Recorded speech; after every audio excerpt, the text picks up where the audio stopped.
అందరికీ నమస్కారం. మీరు చూస్తున్నారు మళ్ళీ బెర్సా టీవీ. ఈ వీడియో వచ్చేసి చిన్న ఇన్ఫర్మేషన్ ఉన్న వీడియో అండి. ఇది వీడియో లాస్ట్ వరకు అయితే చూడండి.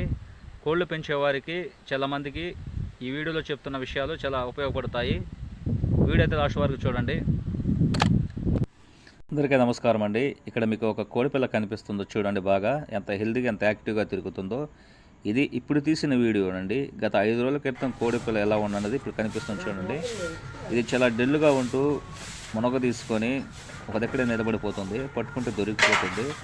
అలాగే నడిచేటప్పుడు కూడా చాలా నిదానంగా నడుస్తూ ఉంది. ఏంటి కోడిపిల్ల ఎలా ఉంది, ఈ సమస్య ఏమైందని నేను దాన్ని పట్టుకొని చూడగా దాని వెనక భాగంలో రెట్ట వేసే ప్రదేశంలో రెట్ట వేయలేకుండా చాలా ఇబ్బంది పడుతుందండి. చూడండి ఎలా ఉందో. ఏంటి ఎలా ఉందంటే ఇది మట్టి వేసుకుంటుంది కదండి, అది బాగా తినేసి రెట్ట వేయలేక ఇరుక్కోపోయి ఉంది. ఇది పెద్ద కొడల్లో ఉంటే చాలామంది వేలు పెట్టి క్లీన్ చేస్తారు. ఇది చిన్నపిల్ల కాబట్టి మనం అలా చేయడం కుదరదు. ఈ సమస్యకు నేను ఎంచుకున్న మెడిసిన్ వచ్చి ఈ మూడేనండి. ఓఫ్లాక్సో మెటల్ సిరప్, జింకోవిట్, అరిస్టోజను.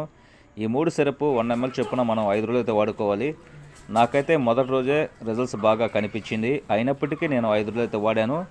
ఆ మెడిసిన్ వాడిన తర్వాత కోడిపిల్ల చూడండి ఎంత యాక్టివ్గా ఎంత హెల్తీగా తిరుగుతుందో. ఈ సమస్య పెద్ద కోళ్ళలో ఉన్నా కానీ మనం మెడిసిన్ అయితే వాడుకోవచ్చు. అదేవిధంగా కోడిపిల్లలు కానీ పెద్ద కానీ తెల్లగా రెట్ట వేస్తుంటాయి అజీర్తి చేసి.